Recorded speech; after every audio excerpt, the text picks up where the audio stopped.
Shivaji the boss movie action, drama और full on entertainment का एक पैकेज है। शायद इसीलिए इस मूवी को इंडियन सिनेमा की आइकॉनिक और कल्ट क्लासिक मूवीज में गिना जाता है और आज इंटरनेट पर इस फिल्म के ढेरों मीम्स भी वायरल हैं। लेकिन आज मैं आपको इस मूवी के कुछ सरप्राइजिंग फैक्ट एंड सीक्रेट्स बताने वाला हूँ। So let's start this video. Number 1, इस मूवी के एक सॉन्ग में सुपरस्टार रजनीकांत सर को व्हाइट दिखाने के लिए पूरे 1 साल का समय लगा था, जबकि इस सॉन्ग में रजनीकांत सर को कुछ ही मिनटों के लिए व्हाइट दिखाया गया था। बेसिकली इसके लिए स्किन ग्राफ्टिंग टेक्नोलॉजी का यूज किया गया। इस टेक्नोलॉजी में कंप्यूटर ग्राफिक्स के जरिए एक्टर्स के स्किन के कलर को किसी दूसरे इंसान के स्किन कलर से रिप्लेस कर दिया जाता है। शिवाजी मूवी में भी कुछ ऐसा ही किया गया था, जिसमें पहले रजनीकांत सर ने अपने सीन्स को शूट किया, फिर जैकी नाम की एक ब्रिटिश लड़की को उनकी जगह खड़ा करके सेम रजनीकांत के जैसे दोबारा उन्हीं सीन्स को शूट किया गया और बाद में इस लड़की की व्हाइट स्किन की रोटोस्कोपिंग करके उसे रजनीकांत सर की स्किन के साथ मर्ज कर दिया। इसी के साथ सॉन्ग में उनको एक डार्क मैन भी दिखाया गया था। इसके लिए भी सेम इसी प्रोसेस को फॉलो किया गया। उस समय ये टेक्नोलॉजी इंडिया में नई होने के साथ काफी कॉस्टली भी थी और इस टेक्नोलॉजी को पहली बार शिवाजी द बॉस मूवी में ही यूज किया गया था। शायद इसी वजह से ये मूवी उस समय साउथ सिनेमा की सबसे महंगी मूवी बन गई। नंबर 2, मूवी में शिवाजी के मामा का रोल प्ले करने वाले लेट एक्टर विवेक को हिंदी वर्जन में राजपाल यादव ने अपनी वॉइस दी थी। शिवाजी, शिवाजी, एक कॉफी में चूहा मार मिला है रे बाप, ये लोग मुझे मारने लगे रे बाप, एम्बुलेंस को फोन करो। और रजनीकांत जी के लिए मयूर व्यास ने हिंदी डबिंग को किया था, जो इससे पहले भी कई बार रजनीकांत सर के लिए डब कर चुके हैं। शादी तो कल रात को ही हो गई थी, अब तो रिसेप्शन है। कौन है बे? महाराष्ट्र की शान। नंबर 3, मूवी का टाइटल शिवाजी द बॉस है, जिसमें बॉस का full name bachelor of social service है और इसमें शिवाजी, जो कि मूवी में सुपरस्टार रजनीकांत के कैरेक्टर का नाम भी होता है। तो मूवीज में आने से पहले रजनीकांत जी का रियल या बर्थ नेम शिवाजी राव गायकवाड़ था, क्योंकि उनका जन्म एक मराठी फैमिली में हुआ था और उनके रियल नेम को ही मूवी में एज अ टाइटल यूज किया गया था। नंबर 4, जब शिवाजी मूवी रिलीज हुई थी तब इसमें शिवाजी के माता पिता, पत्नी और मामा का रोल प्ले करने वाले एक्टर्स रजनीकांत जी से उम्र में काफी छोटे थे, जहाँ वो उनके पिता का रोल प्ले करने वाले एक्टर से 3 साल, माँ से 12 साल, मामा से 11 साल और पत्नी का रोल प्ले करने वाली एक्ट्रेस श्रेया सारण से पूरे 32 साल बड़े थे। क्यों हिला डाला ना। नंबर 5, एस शंकर ने रजनी सर को केवल इस मूवी की स्टोरी नहीं सुनाई थी, बल्कि शिवाजी मूवी के साथ ही उन्होंने रजनीकांत को रोबोट और आई मूवी की स्टोरी भी सुनाई थी और इन तीनों मूवीज में से रजनी सर को किसी भी फिल्म को सिलेक्ट करने का मौका दिया, तब उन स्क्रिप्ट्स में से उन्होंने शिवाजी और रोबोट मूवी को करने का फैसला लिया। बाद में ये दोनों ही मूवीज ब्लॉकबस्टर होने के साथ इंडियन सिनेमा की कल्ट क्लासिक मूवीज बन गई और तीसरी मूवी जिसमें बाद में चलकर एक्टर चियान विक्रम ने काम किया था, वो फिल्म भी चियान विक्रम के करियर की एक माइलस्टोन बन गई थी। नंबर 6, रजनीकांत एक्टर बनने से पहले बैंगलोर में एक बस कंडक्टर थे और मूवी में इस चीज का 2 बार रेफरेंस दिया गया है। आप क्या करोगे शिवाजी? दूध बेचोगे या ऑटो वाटो चलाओगे? चाहो तो मैं एमपी से रिकमेंड करके तुम्हें कंडक्टर की नौकरी दिलवा देता हूँ। अरे इसके लिए भी तो तजुर्बा चाहिए।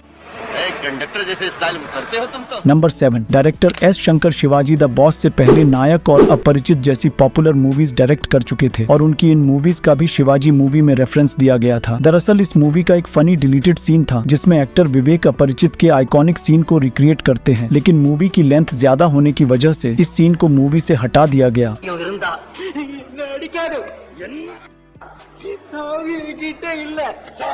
और नायक के इस कीचड़ वाले सीन का एक छोटा सा हिंट हमें शिवाजी मूवी के इस सीन में देखने को मिलता है। क्या कर डाला? कीचड़ में लटपट नायक के अनिल कपूर हो क्या? साथ ही इसमें रजनीकांत सर की प्रीवियस मूवी चंद्रमुखी का रेफरेंस भी शिवाजी मूवी के इस सीन में दिया गया था।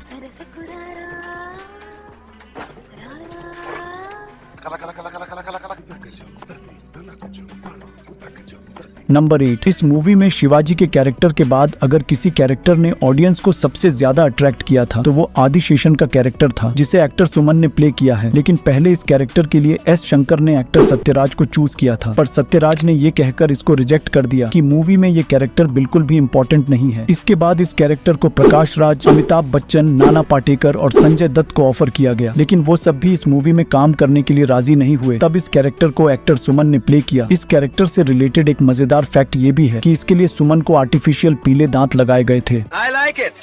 क्या सर?